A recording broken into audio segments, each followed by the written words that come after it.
अभिवादन करतो। मंचावर उपस्थित सर्व मान्यवर, मंचासमोर उपस्थित सभागृहामध्ये आपण सगळे, आपणा सर्वांना जय भीम। बाबासाहेबांच्या 135व्या जयंतीनिमित्त आपण जो आंबेडकर मेला ऑन व्हील्स हा महाराष्ट्रातील 36 जिल्ह्यामध्ये राबविला होता आणि कांशीराम साहेबांच्या जयंतीपासून त्या आंबेडकर मेळ्याची सुरुवात झाली होती। महाराष्ट्रातील तमाम 36 जिल्हे फिरताना उभा आडवा महाराष्ट्र पिंजून काढला। इथे आपण आपला वेळ खर्ची घालून येतो अशा कार्यक्रमांमध्ये। आता मगात सगळा उहापोह झाला की ही टीम फिरली वगैरे, खूप त्रास घेतला, महापुरुषांनी खूप त्रास घेतला। तर हे सगळं जे होत आहे, हा त्रास जो घेतला जात आहे आपल्या देशामध्ये, याचं कारण काय? हा एवढा आटापिटा करण्याची गरज का पडते? माणूस म्हणून जन्माला आला तर त्याला आनंदाने जगता यावं नाही का? हे सगळं का? या भारताची परिस्थिती इतर देशांपेक्षा तर फार वेगळी आहे। असं या भारतात का करावं लागतं? जगण्यासाठी, हक्क अधिकारासाठी संविधान असताना हा आटापिटा का करावा लागतो? तर याचं उत्तर बाबासाहेब देतात 24 सप्टेंबर 1944ला मद्रासच्या भाषणामध्ये। ऑल इंडिया शेड्यूल कास्ट फेडरेशनची प्रचारार्थ सभा होती, निवडणुकीच्या प्रचारार्थ। त्या सभेमध्ये बाबासाहेब म्हणतात की भारताचा इतिहास दुसरं तिसरं काही नसून क्रांती आणि प्रतिक्रांतीचा इतिहास आहे।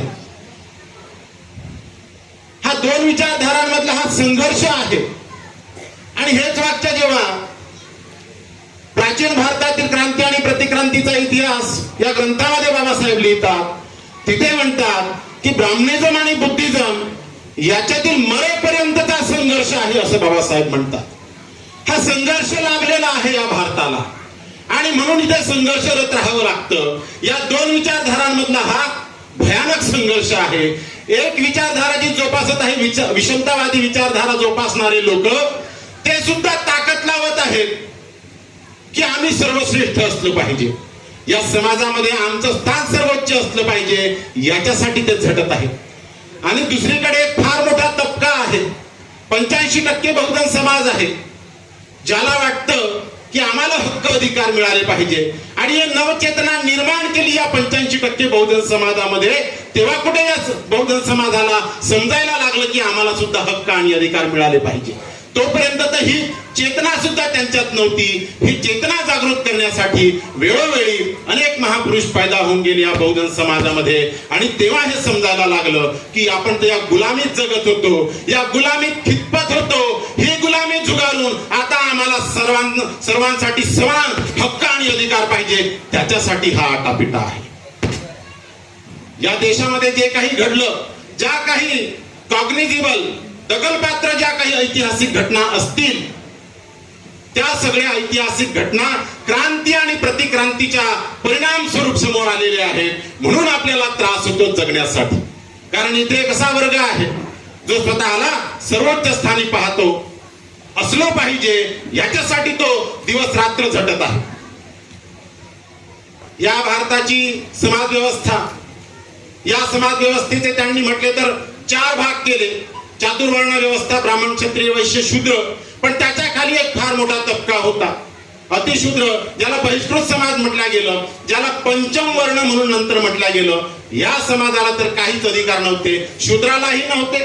पण शूद्र हा टचेबल होता, त्याला स्पृश्य म्हणून पाहिल्या जात होतं। पण अस्पृश्य समाज जो खाली होता तो अनटचेबल होता, त्याला स्पर्शही करणं म्हणजे आंघोळ केल्याशिवाय मग तो विटाळ जात नसे। अशा प्रकारची व्यवस्था। वरील 3 वर्णांना पूर्ण हक्क आणि अधिकार, त्यातलाही जो सर्वोच्च होता ब्राह्मण वर्ण जो आहे, त्याला सगळे अधिकार, शिक्षण घेण्याचे, शिक्षण देण्याचे, संपत्ती गोळा करण्याचे आणि शस्त्र धारण करण्यासाठी त्यांनी मग क्षत्रियाला ते सगळे अधिकार त्यांनी बहाल केले होते। आणि संपत्ती ते जे दान दक्षिणा त्यांना मिळत होती, दान दक्षिणा मिळाली पाहिजे अशी ग्रंथांमध्ये त्यांनी योजना करून ठेवली होती, तर ही दान दक्षिणा देण्यासाठी एक त्यांनी सदन वर्ग तयार केला होता वैश्य समाजाचा. अशा प्रकारे ब्राह्मण क्षत्रिय वैश्य यांना सगळे हक्क आणि अधिकार मिळालेले होते. पण शूद्र जो वर्ण होता, चौथा वर्ण, या वर्णाचे काय अधिकार या वर्णाचा, तर त्याला अधिकार म्हणून वरील तीनही वर्णाची विनीत भावनेने सेवा करणे. विनीत भावनेने म्हणजे फक्त सेवा करायची, मोबदला मागायचा नाही. जर त्याची इच्छा झाली वरच्या वर्णातल्या माणसाची की याला काही द्यावं तर तो देईल, हुजूर तक्रार आपण करू शकत नाही. अशा प्रकारे त्या शूद्र समूहाची अवस्था होती.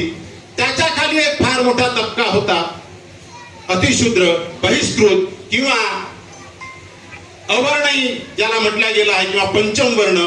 त्या समाजाची तर भयानक अवस्था होती. त्याच्या कमरेला झाडू आणि गळ्याला गाडगं आलेलं होतं. त्याचा विटाळ इतका की त्याला स्पर्श झाला तरी त्याचा भयानक विटाळ होत होता. त्याच्या सावलीचाही विटाळ. त्याने कपडे नवीन घालू नये, नवीन कपडा जर त्याने दुकानदाराला मागितला कसं तरी करून, तर तो दुकानदार त्याला नवीन कपडा पैसे तर पूर्ण घेत होता पण नवीन कपडा मोबदल्यात देत नव्हता. हे बाबासाहेबांनी लिहिलेलं आहे, या ऐकिवाद गोष्टी नाही. आणि जर त्या कपडा तो त्याला द्यायला झाला तर तो चिखलात माखून आणि थोडासा फाडून, कारण धर्मग्रंथ सांगतात नवीन कोरा कपडा अस्पृश्य व्यक्ती घालू शकत नाही. पैसा मोबदला सगळा द्यायचा पण कपडा फाडलेला आणि चिखलात माखवलेला, अशी अवस्था होती. त्या व्यक्तीची गणना या चातुर्वर्ण व्यवस्थेत नव्हती. म्हणजेच हे लक्षात घ्या, या समाजाचा भाग जर फक्त चातुर्वर्ण व्यवस्थेचे जे 4 वर्ण जे पाडले आहेत ते वर्ण म्हणजेच माणसं, आणि याच्या बाहेर जो एक अस्पृश्य वर्ग होता, हे लोक म्हणजे यांची माणसात गिनती नव्हती. हा गुलाम होता आणि गुलामाला हक्क आणि अधिकार कधी मिळत नाही. जोपर्यंत तो माणूस म्हणून सिद्ध होत नाही तोपर्यंत त्याला हक्क आणि अधिकार हा तर प्रश्न सुटत नाही. या वर्गाला गुलामीतून बाहेर काढणारे, हजारो वर्षे जे गुलामीत खितपत होता हा समाज, त्या समाजाला गुलामीतून बाहेर काढणारे आणि एका आयुष्यात आपल्या जीवनात त्यांनी बाहेर काढून दाखवलं. त्या महामानवाचं नाव बाबासाहेब डॉक्टर भीमराव आंबेडकर. त्यांनी या समूहाला इथून बाहेर वर काढलं. पण इतकी ठिणगी पाडली या विषमतावादाला विरोध करण्यासाठी, जी ठिणगी पाडली ती तथागत बुद्धांनी. त्यांच्या काळात बुद्धांनी सांगितलं की वैदिक व्यवस्था एकीकडे म्हणते की जे धर्मग्रंथात लिहिलेलं आहे, जे वेदात लिहिलेलं आहे ते सत्य माना, आणि बुद्ध म्हणतात की ते सत्य मानायचं नाही जे तुम्ही तुमच्या इंद्रियावर तपासून पाहू शकता, ते सत्य माना. म्हणजे बाबासाहेब 24 सप्टेंबर 1944च्या भाषणात मद्रासला हेही सांगतात की या प्रश्नाभोवती पेटलेला हा झगडा आहे की सत्य काय आहे. वेद म्हणतात की जे वेदात लिहिलेलं आहे, वैदिक व्यवस्था म्हणते की जे वेदात लिहिलेलं आहे, धर्मग्रंथात लिहिलेलं आहे ते सत्य माना, आणि इकडे बुद्ध म्हणतात की ते सत्य मानू नका जे तुम्ही तुमच्या इंद्रियावर तपासून पाहू शकता, तुमच्या बुद्धीच्या कसोटीवर घासून पाहू शकता, त्याला सत्य माना. हा जो झगडा पेटला आहे हा हजारो वर्षापूर्वीपासूनचा झगडा आहे. आज तागायत तो कायम आहे. तो झगडा पाहण्याची दृष्टी आम्हाला आहे का हा प्रश्न उठतो. मग चळवळीत काम करताना ती दृष्टी आपल्याला मिळते, कारण आमच्या महापुरुषांनी हे काम करून ठेवलं आहे आणि आमच्या महापुरुषांनी ती आम्हाला दृष्टी दिलेली आहे. या अनुषंगाने जेव्हा काशीराम साहेब म्हणतात की बाबासाहेबांचा चळवळीतला जो प्रवास सुरू झाला तो 1916 पासून, जेव्हा बाबासाहेब होते कोलंबिया विश्वविद्यालयामध्ये आणि तिथे शिक्षण घेत होते, अँथ्रोपॉलॉजी मध्ये जेव्हा त्यांची PhD होत होती तेव्हा त्यांनी एक प्रबंध सादर केला तिथे PhDच्या पूर्ण होण्याच्या शेवटी, आणि त्या प्रबंधाचं नाव कास्ट इन इंडिया, म्हणजे भारतातील जाती, त्याची उत्पत्ती, संरचना आणि विकास. या प्रबंधाचं जेव्हा वाचन करतात बाबासाहेब, आतापर्यंत अनेक विद्वान होऊन गेले, नेस्फिल्ड, सेनाट, रिस्ले, भारताचे डॉक्टर केतकर, या सर्वांनी आतापर्यंत असं म्हटलं होतं की रूढी परंपरांमुळे जातीची उत्पत्ती झाली. रूढी परंपरांमुळे या जातींची उत्पत्ती झाली आहे आणि म्हणून त्यांच्या वाट्याला असल्या प्रकारची जीवन लाभलेले आहेत. पण बाबासाहेब हा विचार खोडतात आणि म्हणतात की रूढी परंपरांमुळे जातीची उत्पत्ती झाली नाही, तर जातीची बंधने टिकून राहावी ह्याच्यासाठी या रूढी परंपरा तयार झाल्या आहेत. आणि बाबासाहेब एकमेव आहेत की त्या सगळ्या विद्वानांची मतं खोडून काढतात आणि एक नवं सत्य जगासमोर मांडतात. ते बाबासाहेब तिथून चळवळीला सुरुवात झाली बाबासाहेबांच्या, असं कांशीराम साहेब म्हणतात.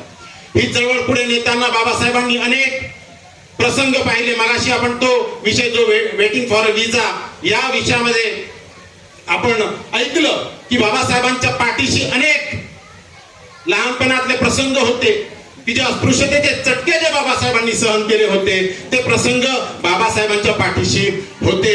आणि असं असताना बाबासाहेब नंतरच्या काळामध्ये कटिबद्धतेने शपथ घेतात अनेक प्रसंगी ते, आणि एका टोकाची भूमिका घेतात की जर मी हे करू शकलो नाही तर मला जिवंत राहण्याचा अधिकार नाही. मी जिवंत असं जिवंत राहण्यापेक्षा मी मरण पसंत करेन असं बाबासाहेब म्हणतात. कोलंबिया विश्वविद्यालयामधून जेव्हा बाबासाहेब परत येतात अमेरिकेला, ते सयाजीराव गायकवाड महाराज यांच्या शिष्यवृत्तीवर शिकायला गेलेले असतात आणि करार एक झालेला असतो की जेव्हा बाबासाहेब परत येतील तेव्हा बडोदा संस्थानामध्ये नोकरी करावी लागेल 10 वर्षाची. आणि परत येतात बाबासाहेब भारतात आणि बडोदा संस्थानामध्ये नोकरी करायला जातात. नोकरी करायला जातात तर तिथे जे क्वार्टर मिळायचं असतं त्याला काही अवधी असतो. बाबासाहेबांनी ऍप्लिकेशन केलेली असते, पण तोपर्यंत एक त्यांना खोली राहण्यासाठी पाहिजे होती आणि ती खोली पाहण्यासाठी, खोली मिळवण्यासाठी बाबासाहेब धडपडतात आणि ती खोली एका पारसी सरायमध्ये, पारसी गेस्ट हाऊस मध्ये त्यांना मिळते.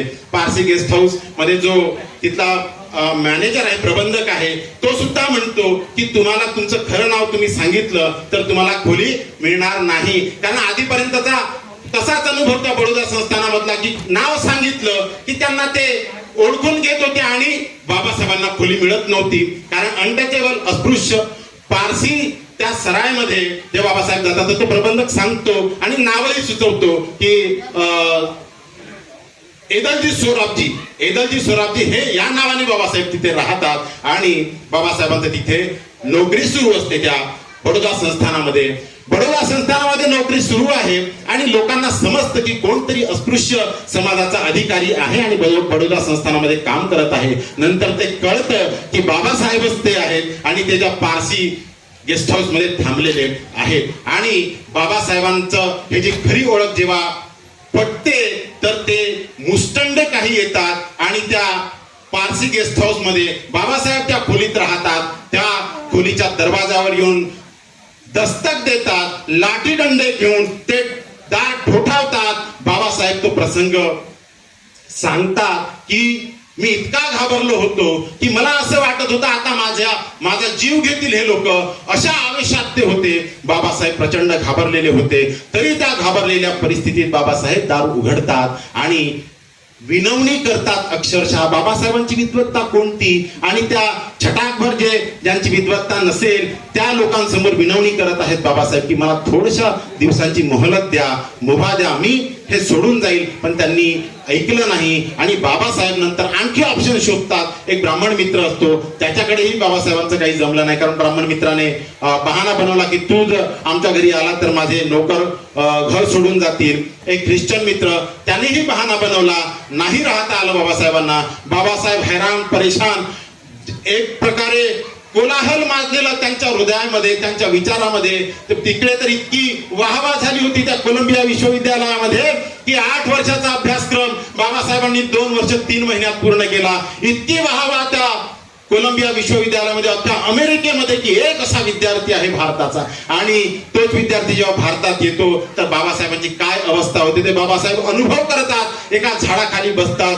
23 सप्टेंबर 1917चा प्रसंग, ज्याला संकल्प दिवस म्हणतो. आणि एका झाडाखाली बसून बाबासाहेब प्रण करतात की ही जी व्यवस्था आहे जी माणसाला माणूस समजत नाही, ही विषमतावादी व्यवस्था जर मी बदलू शकलो नाही तर स्वतःच्या डोक्यात बंदुकीची गोळी झाडून मी स्वतःला संपवून टाकेल. या लेवलची बाबासाहेबांची कटिबद्धता होती. जो त्यांच्या पाठीशी जो अनुभव होता तो अनुभव आणि बाबासाहेबांनी नंतरच्या काळात अनुभवलेला जे प्रसंग आहेत हे सगळं पाहता बाबासाहेब ती कटिबद्धता, त्या कटिबद्धतेने ते प्रण करतात. आणि असे प्रण अनेक ठिकाणी मग ते 30 डिसेंबर 1930चं पत्र असतो, त्या पत्रामध्ये सुद्धा बाबासाहेब आई रमाईला पत्र लिहितात. गोलमेज परिषदेहून पहिली गोलमेज परिषद असते, आपल्याला माहिती आहे 1930, 31, 32 3 गोलमेज परिषदा झाल्या. तर त्या पहिल्या गोलमेज परिषदेमध्ये असताना अत्यंत व्यस्त असताना बाबासाहेब पत्र लिहितात आणि आई रमाईला सांगतात. आता एका पतीने एका पत्नीला लिहिलेले हे पत्र आहे, पण त्यामध्ये घर संसाराची अडचणी अजिबात नाही. त्यामध्ये बाबासाहेब चळवळीच्याच गोष्टी करत आहेत. आणि हे पत्र लिहिण्याच्या आधी एक गोष्ट ही की बाबासाहेबांनी तोपर्यंत आपली 4 लेकरं गमावलेली आहेत. गंगाधर, राजरत्न, रमेश आणि मुलगी इंदू या 4 लेकरांना गमावलेलं आहे. तरी सुद्धा त्या पत्रात आपल्याला बाबासाहेबांची कटिबद्धता दिसते. बाबासाहेब म्हणतात की रमा, वैभव, श्रीमंती या सगळ्या गोष्टी निरर्थक आहेत. तू अवतीभवती पाहते आहेसच, लोक अशाच गोष्टीच्या मागे लागलेली आहेत. पण आपल्याला तसं वागून चालायचं नाही. आपल्या ज्या देशात जे गरीब आणि लाचार जीव आहे त्यांना माणूस करायचा आहे. माझा जीव तडफडतो आहे, मला चैन नाही पडत, म्हणून मी एवढा विद्याभ्यास करत आहे.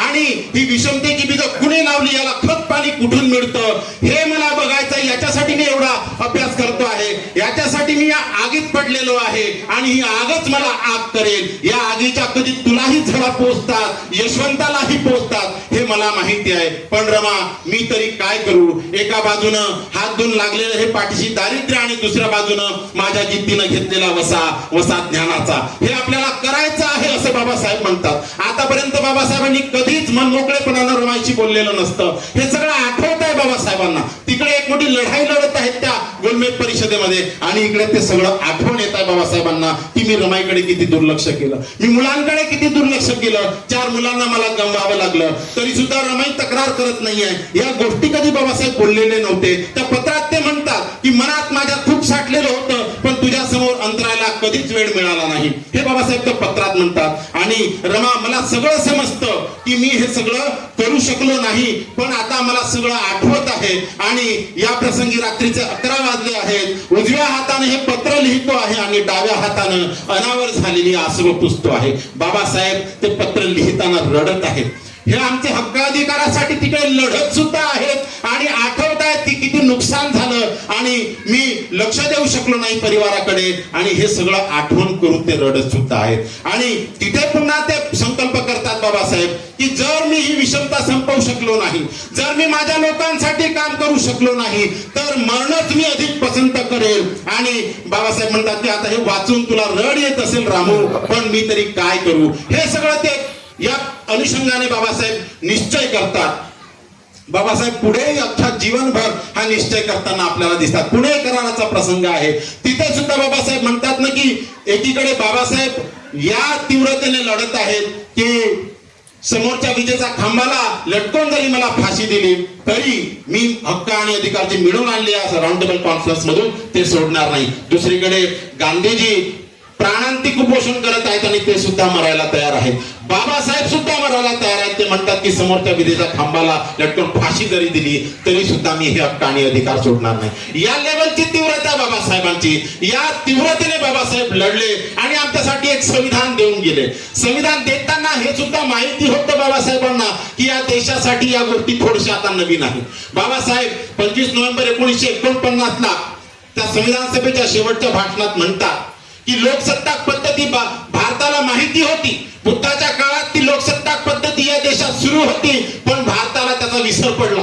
आता पुन्हा आम्ही लोकसत्ताक पद्धती या भारताला देत आहोत, पण ही लोकसत्ताक पद्धती पुन्हा भारत गमावणार काय ही चिंता वाटते. मला माहित नाही हे गमावणार काय असं बाबासाहेब म्हणतात. पण पुढे म्हणतात की या भारतामध्ये ही लोकसत्ताक पद्धती गमावण्याची जास्त शक्यता आहे, कारण प्रचंड बहुमत असलेला जर कोणता पक्ष आला तर ही लोकसत्ताक पद्धती पुन्हा त्या सत्ताधीश पद्धतीकडे जाऊ शकते. हा इशारा देत आहेत बाबासाहेब. वेळोवेळी आम्हाला इशारा दिला बाबासाहेबांनी. बाबासाहेब म्हणतात की इतिहास हा केवळ उदाहरण म्हणून नसतो, तर तो सावधगिरीचा इशारा असतो. या 25 नोव्हेंबर 1949च्या भाषणात सुद्धा संविधान सभेचं शेवटचं भाषण बाबासाहेबांचं, तिथे सुद्धा तो इशारा देत आहेत की संविधान तर मिळालं, पण पुन्हा ही लोकसत्ताक पद्धती आम्ही गमावू की काय अशी मला म्हणजे शंका वाटते. आणि आम्हाला आग्रह करतात बाबासाहेब. आणि आजच्या परिस्थितीत आता ती प्रासंगिकता तुम्ही बघा काय सुरू आहे. आदिवासींचं डिलिस्टिंग सुरू आहे, SIR सुरू आहे. धर्मांतरबंदी कायदा आलेला आहे. या विषमतावादी धर्माच्या व्यतिरिक्त जो काही बाकीचा समुदाय आहे त्याला नामशेष करण्यासाठी कागदोपत्री सगळं सुरू आहे. उपवर्गीकरण येत आहे. हे सगळं कशासाठी होत आहे? तो क्रांती आणि प्रतिक्रांतीचा इतिहासच आहे जो पुन्हा रिपीट होत आहे. कारण इतिहास, बाबासाहेब म्हणतात ना की ते इतिहास विसरून चालत नाही, तेच पुन्हा रिपीट होत आहे हे आपल्याला लक्षात घ्यावं लागेल. मग याच्यासाठी आम्ही काय करावं? याच्यासाठी चळवळ चालवणे क्रमप्राप्त आहे. कितीही विषम परिस्थिती असली तरी आपल्याला ते करणे आहे. जर चळवळ बंद पडली आणि आता असा विचार केला की आता काहीच होऊ शकत नाही आणि जर चळवळ चालवणं बंद केलं तर मग काहीच हाती उरणार नाही. कांशीराम साहेबांच्या काळात अशीच एक परिस्थिती होती की सगळे लोक म्हणत होते की आंबेडकरवाद अच्छा है लेकिन कामयाब नहीं हो सकता, ये मूवमेंट अच्छी है लेकिन कामयाब नहीं हो सकती. तर मग ते एक शेर आहे ना जो त्या शायर म्हणतोय कि कौन कहता है आसमान में सुराख नहीं होता, एक पत्थर तो तबीयत से उछालो यारो. आणि कांशीराम साहेबांनी त्या प्रकारे काम केलं जेव्हा सगळे लोक म्हणत होते की काहीच होऊ शकत नाही. पण कांशीराम साहेबांची देण आहे जो त्यांनी सुराख पाडलेला आहे ना आजच्या त्या राजकीय पटलावर, त्याचे आज सुद्धा आपल्याला दिसत आहेत की त्यांना ओबीसीसाठी आम्ही काही कर्तव्य दाखवण्यासाठी, कारण ओबीसीसाठी फार मोठं कांशीराम साहेबांनी आंदोलन चालवलं, त्यांना नकली ओबीसी पीएम नेमावा लागला, त्यांना राष्ट्रपती शेड्यूल कास्टचे नेमावे लागले, त्यांना राष्ट्रपती शेड्यूल ट्राइबचे नेमावे लागत आहेत. कांशीराम साहेब जे म्हणत होते की बाबा के बच्चों के मर्जी के बगैर मैं इस देश का शासन चलने नहीं दूंगा, तर आज आपली मर्जी त्यांना विचारावी लागत आहे. हे कशामुळे? तर ते कांशीराम साहेब जेव्हा लोक म्हणत होते की काहीच होऊ शकत नाही, ते कांशीराम साहेबांनी करून दाखवलं. बाबासाहेब आम्हाला इतक्या गोष्टी सांगून जातात, इतक्या हिदायती देतात आणि आम्ही ऐकत नाही बाबासाहेबांचं. बाबासाहेबांना मानतो खूप पण बाबासाहेबांना ऐकत नाही. बाबासाहेब म्हणजे कोण? मानववंशशास्त्र, इतिहास, साहित्य, समाजशास्त्र, राज्यशास्त्र, अर्थशास्त्र, शरीरशास्त्र, मानसशास्त्र, संस्कृती व भाषा इत्यादी ज्ञानशाखांचा ज्यांचा अभ्यास अचंब वाटण्यासारखा आहे ते बाबासाहेब आम्हाला सांगत आहेत. आम्ही ऐकतो कोणाचं? दुसऱ्यांचं ऐकतो. एखादा फॉरेन रिटर्न आहे, एखादा मोठा पदाधिकारी आहे, त्याचं आम्हाला ऐकावंसं वाटतं पण बाबासाहेबांचं ऐकावंसं वाटत नाही. समाज म्हणजे काय? जातीचे स्वरूप आणि चारित्र्य कोणते? कोणत्या वंशाच्या मानवी शरीराची ठेवण कशी असते? जगभरातील स्वातंत्र्य लढ्याचा इतिहास नेमका कसा आहे? लोकशाही समाज व्यवस्था म्हणजे कशी व्यवस्था? समाजाच्या जडणघडणीत इतिहास आणि अर्थशास्त्र यांचा वाटा कोणता? यासारख्या विषयांवर जेव्हा बाबासाहेब चर्चा करतात तेव्हा अनेक ज्ञानशाखांमध्ये त्यांचे संदर्भ सहज प्रकट होत जातात. बाबासाहेब विद्वत्ता नाही पाजळत, बाबासाहेब बोलताना हे सगळे संदर्भ स्पष्ट होत जातात. त्या बाबासाहेबांचं ऐकावं की आम्ही ऐऱ्यागैऱ्यांचं ऐकावं हा सुद्धा प्रश्न आहे. बाबासाहेबांनी दिलेले इशारे आजही तेवढे सत्य होत आहेत. बाबासाहेबांच्या लेखनाचं स्वरूप खंडन मंडनपर असून आपली मते मांडून खंडनही तेवढ्याच बौद्धिक प्रामाणिकपणाने करताना दिसतात. ते बाबासाहेब असा व्यक्ती अख्ख्या दुनियेत आपल्याला सापडत नाही. ते बाबासाहेब आमचा बाप आहे याचा आपल्याला अभिमान आहे, पण आपण बाबासाहेबांच्या म्हणण्यानुसार करत नाही, ही शोकांतिका आहे. बाबासाहेबांच्या म्हणण्यानुसार जर आम्ही केलं नाही तर नक्कीच आपली ही पिढी, आता बघा 10-12 वर्षात काय होते ते, आणि येणारी पिढी तर दूरच राहिली. जे हक्क आणि अधिकार अगदी 76 वर्ष झाले जेमतेम आम्ही उपभोगले आणि हजारो वर्षाची गुलामी बाबासाहेबांनी आमची घालवली आणि मुक्त केलं त्या गुलामीतून आणि जबाबदारी दिली की आता ही चळवळ तुम्ही तुमच्या खांद्यावर घ्या. आम्ही फक्त 76 वर्ष ते एन्जॉय केले हक्क आणि अधिकार. पुन्हा गळ्याला गाडगा आणि कमरेला झाडू अशी परिस्थिती येईल. बाबासाहेब तेव्हा बोलले होते, आता ते परिस्थिती खरी होताना दिसत आहे. बाबासाहेबांचा शब्द म्हणजे प्रमाण आहे. बाबासाहेबांचं वाक्य म्हणजे काळ्या दगडावर ओढलेली रेग आहे असं म्हटलं तर अतिशयोक्ती अजिबात होणार नाही. जर आम्ही बाबासाहेबांचं ऐकणार नाही तर आमच्या पिढ्या गर्तेत जातील. आम्ही आता या आपल्या उघड्या डोळ्यांनी बघत आहोत. बाबासाहेब म्हणाले होते की आपल्या समाजात म्हणजे अस्पृश्य समाजात जे लोक जन्माला येतात त्यांचा उद्धार करणे आपले कर्तव्य आहे, अशी ज्यांना जाणीव आहे ते लोक धन्य होत. गुलामगिरीवर हल्ला चढवण्यासाठी जे आपले तन मन धन आणि तारुण्य कुर्बान करतात ते धन्य होत.